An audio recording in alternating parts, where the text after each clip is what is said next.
Welcome to Alaknanda education. So आज हम एक नया टॉपिक स्टार्ट करेंगे विच इज़ क्वोशिएंट रिंग, विभाग ring. So let's start this topic. So R be a ring and I is ideal of R, and we say set R by I, which is I plus A, where A belongs to R, is quotient ring with respect to given additive and multiplicative operation I plus A plus I plus B equals to I plus A plus B, and I plus A dot I plus B equals to I plus AB। सो एक हमारे पास एक ring are है और मान लो आई कोई ideal है are की।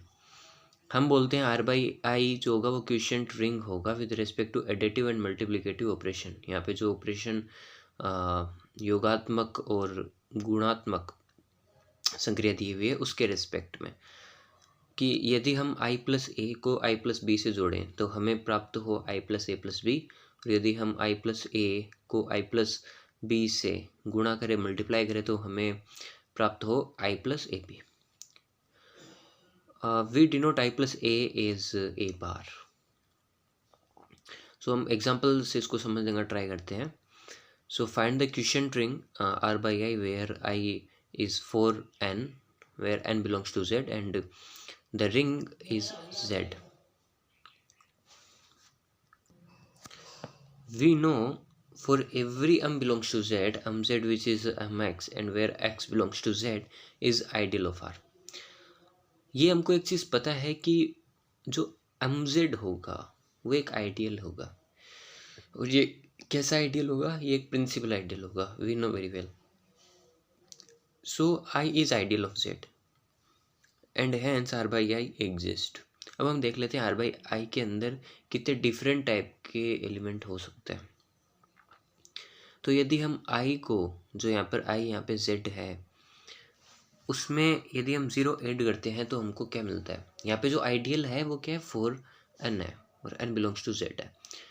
तो जब हम यहाँ पे ज़ीरो ऐड करेंगे तो हमको 0 प्लस माइनस 4 प्लस माइनस 8 ही मिलेगा। प्लस ज़ीरो करने पर हमको फिर से यही मिलेगा। यदि हम i के अंदर +1 ऐड करते हैं तो हमको मिलेगा -7 -3 1 4 9 डॉट डॉट डॉट। यदि हम i के अंदर 2 ऐड करते हैं तो हमको मिलेगा -6 -2 +2 +6 +10 डॉट डॉट डॉट। और हम यदि i3 के अंदर, मतलब i के अंदर हम यदि 3 ऐड करते तो हमें प्राप्त होगा 0 + -4 + -8 dot dot dot dot +3 which is dot dot dot dot -5 -1 +3 7 11 dot dot dot dot. अब यदि हम इसके अंदर 4 ऐड करते हैं तो एज वी कैन सी कि -4 के अंदर जब आप +4 ऐड करोगे तो वो बना देगा आपको 0। तो जो +4 ऐड करने पर जो कुछ बनेगा ना वो i + 0 के इक्वल होगा। i + 0 के इक्वल होगा। सो i + 0 की वैल्यू i4 की इक्वल होगी, i + 1 की वैल्यू i5 की इक्वल होगी, i + 2 की वैल्यू i6 की इक्वल होगी, i + 3 की वैल्यू i + 7 की इक्वल होगी।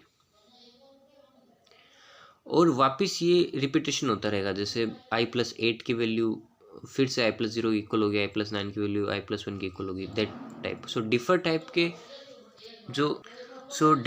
के जो एलिमेंट होंगे वो i + 0 i + 1 i + 2 i + 3, जिसे हम डिनोट कर सकते हैं 0 बार 1 बार 2 बार 3 बार। तो ये एक सेट हो गया आर बाई आई का। अब हम ये देखते हैं कि ये एक विद प्लस ऑपरेशन ये एक ग्रुप बनाता है या नहीं बनाता। तो इसके लिए हम सारणी, ये जो टेबल बनाई हुई है, ये हम सबको पता है कैसे बनाई जाती है। तो इससे हम देख सकते हैं यदि हम 0 बार को 0 बार में जोड़ें, ये क्या है बार मतलब क्या है? i + 0। सो जब हम i + 0 के अंदर जो एलिमेंट्स आ रहे हैं उनको वापस इसी के अंदर हम जब ऐड करें तो हमको क्या मिलेगा? 0 + -4 प्लस 0 ± 4 ± 8 वही मिलेगा। तो वो 0 बार हो गया। 0 बार को हम 1 बार से करेंगे तो 1 बार। तो ऐसे करते करते आप यू की सारणी बन सकती है, आराम से टेबल बन सकती है। इसी टाइप से मल्टीप्लिकेशन। अब हम ये देख रहे हैं कि एडिटिव वाली जो टेबल बनी है उसके अंदर तो सारे जो एलिमेंट हैं वो आर बाई आई से ही बिलोंग कर रहे हैं, तो क्लोजर प्रॉपर्टी सेटिस्फाई हो गई यहाँ पे, एसोसिएटिव प्रॉपर्टी सेटिस्फाई होती है।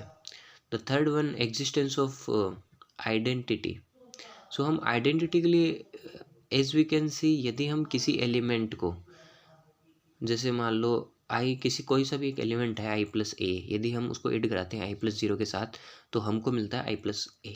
तो यहाँ पे जो आई प्लस जीरो है which is zero bar is additive additive identity.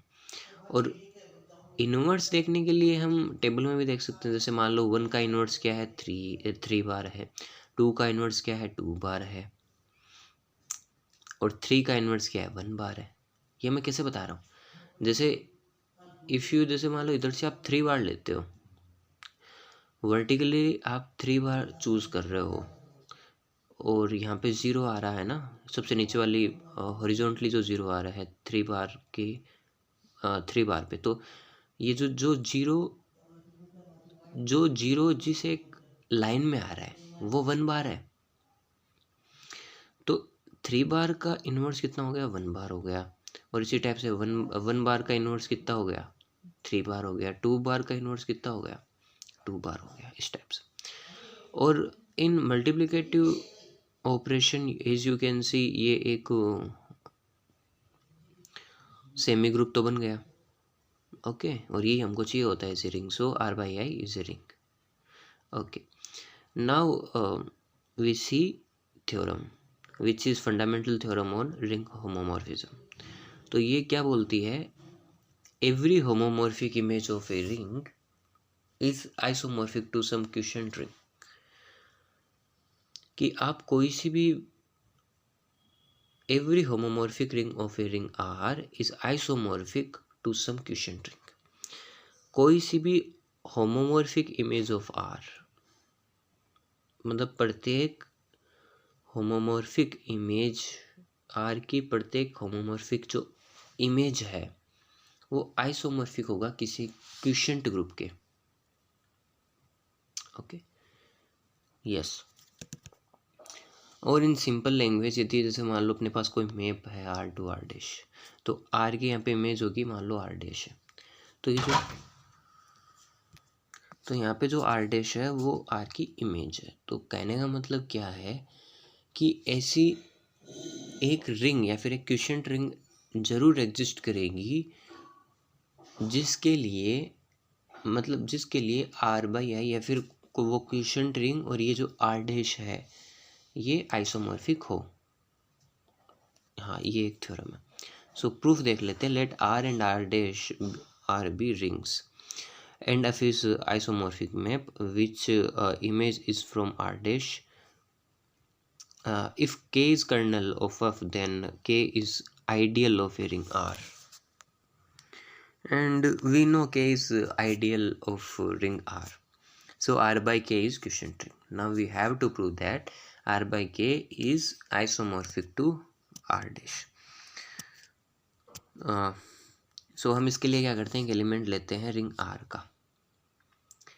ध्यान रखने की वाली बात क्या है कि ये R डैश किसी की एक इमेज है, ओके, इमेज है। तो हम एक पॉइंट ले लेते हैं A which is belong to R, then F A belongs to R dash, and F एक नॉर्मली मैप है, नॉर्मली मैप है R to R dash, and K plus A belongs to R by K। We define a map from R by K to R dash as phi from R by K to R dash, like phi K plus A equals to FA for all K belongs to ring। अब हमें ये दिखाना है कि जो फी है, जो mapping ये जो बन रही है, ये वास्तविकता में ये मैपिंग बन सकती है या नहीं बन सकती। So to show phi is well defined for A and B belongs to R, K plus A equals to K plus B हम लेते हैं ऐसा, which imply A minus B belongs to K, because देखो इधर अपन इसको इस side ले आते हैं K plus B को, okay, and because we know it is K plus A and K plus B both belongs to the quotient ring R by K, सो यहाँ पे हम ऑपरेशन यहाँ पे हम इस चीज़ का यूज़ कर सकते हैं। तो उसको जब हम इधर ले आएंगे के प्लस बी को, तो हमें क्या मिलेगा, के प्लस ए माइनस बी, और इधर मिलेगा अपन को ज़ीरो, इधर अपन को मिलेगा ज़ीरो एलिमेंट। ओके, तो इसका मतलब ये हो गया कि ए माइनस जो बी है वो खुद उसी में बिलोंग कर रहा है। ये किसका जीरो एलिमेंट होगा, ये जीरो एलिमेंट होगा क्वोशिएंट रिंग का जीरो एलिमेंट। ओके, तो इसका मतलब ये होगा, और क्वोशिएंट रिंग का जीरो एलिमेंट क्या होता है, वो के ही हो जाएगा। फिर के का जीरो एलिमेंट, आर बाई के का जीरो एलिमेंट खुद के ही होता है। ओके, तो मतलब यहाँ से हम ऐसा बोल सकते हैं कि जो ये जो ए एंड बी है, ए माइनस बी, ये भी किसके अंदर बिलोंग करेगा, उसी कर्नल के अंदर बिलोंग करेगा। तो यहाँ से ये आ गया a minus b belongs to this kernel. So which imply f A minus b equals to zero dash. Zero dash is identity of R dash. Okay, because f यहाँ पर क्या है, एक मॉर्फिज्म। ओके, सो यदि वो मॉर्फिज्म होगा तो हम इसे लिख सकते हैं F A minus F B which is zero dash, which imply fa equals to fb, and which againly imply because fa is phi k plus a and fb is phi k plus b. Now we have to show that phi is 1 1. तो अपन दो element ले लेते हैं, like F K plus A equals to K phi K plus B. इनकी value होगी F A equals to F B, और यहाँ से हम ये देख सकते हैं F A minus fb, which is because f is homomorphism, so f a minus b equals to 0. और यदि f a minus b equals to 0 है, which imply a minus b belongs to kernel, which imply k plus a equals to k plus b. तो यहाँ से हो जाएगा भी phi is 1 1. Okay, now we show that कि phi is onto for every fa. अब फी on to होगा, इसका मतलब क्या हो गया कि प्रत्येक एफ ए जो कि लाई करेगा आर डैश में, आर बाई के के अंदर एक ऐसा एलिमेंट अपन को मिल जाए जिसके लिए phi K plus A equals to F ए हो, और ऐसा एलिमेंट मिल रहा है प्रत्येक एफ ए के लिए, ऐसा फ़ी के प्लस ए एग्जिस्ट कर रहा है।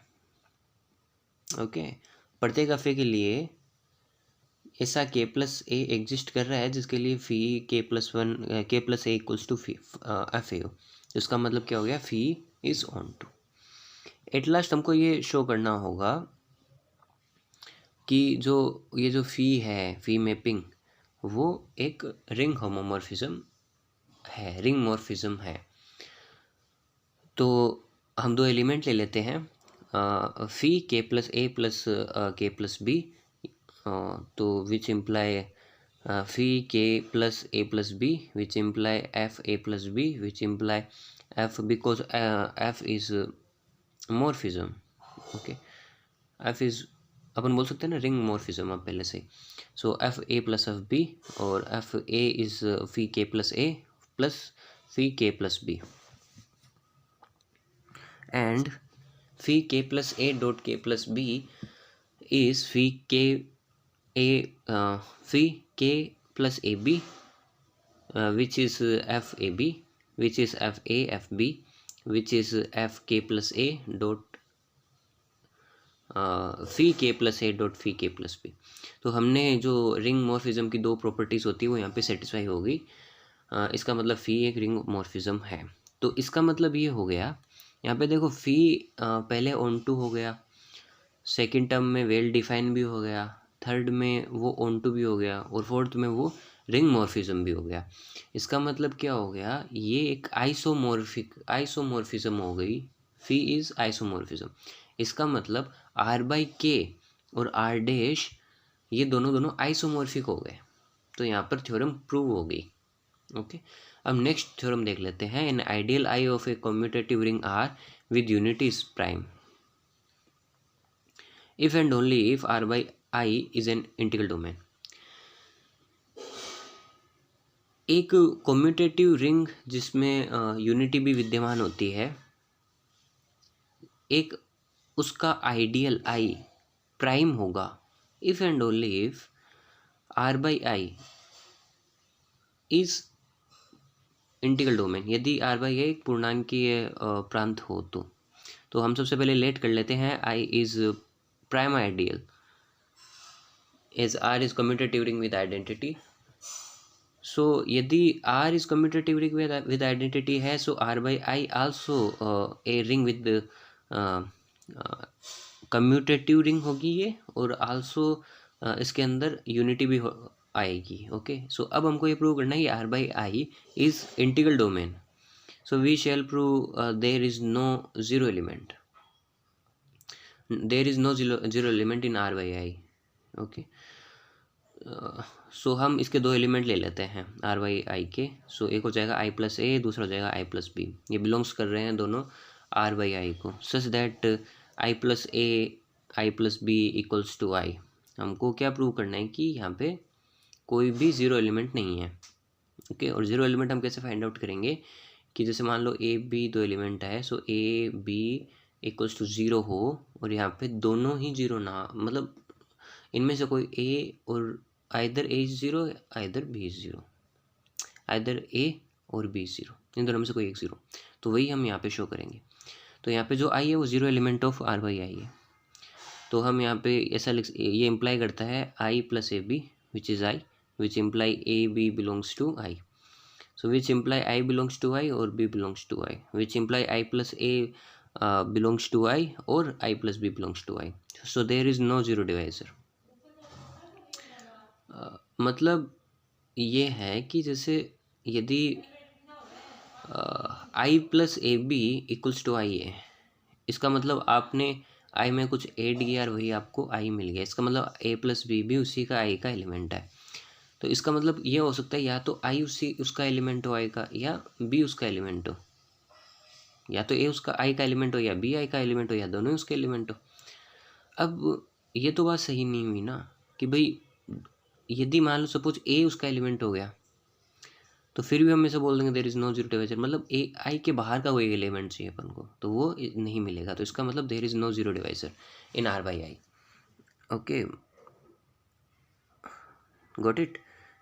यस, तो इसका मतलब यदि हम I प्लस ए भी करते हैं तो अपन को I मिलती है, जो कि आइडेंटिटी है किसकी, R by I की. और I प्लस बी यदि बिलोंग करता है I को, इसका मतलब इक्वल्स टू I है ये, है ना. I plus B equals to I, तो इसका मतलब ये भी क्या हो गया, आइडेंटिटी होगी. सो इसका मतलब ये हो गया कि यहाँ पर आपको कोई सा भी ज़ीरो डिवाइज़र नहीं मिला है.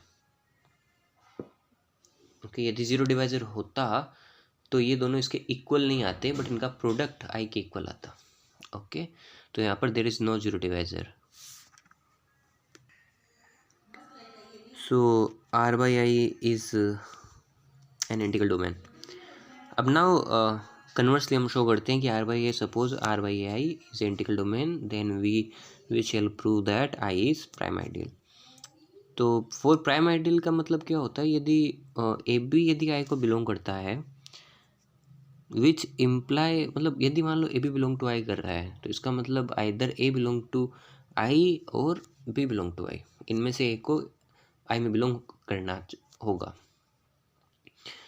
तो ए बी दो रिंग के एलिमेंट हैं, such that A B belongs to I है, then A B belongs to I implies I plus A B equals to I, क्योंकि ये दोनों इसके अंदर एलिमेंट है. So which imply I plus A I plus B equals to I, which imply I plus A equals to I और I plus B equals to I. Is no zero divisor in R by I, because हम लेके चल रहे हैं R by I is integral domain. So which imply either A belongs to I और B belongs to I, so which imply I is prime ideal.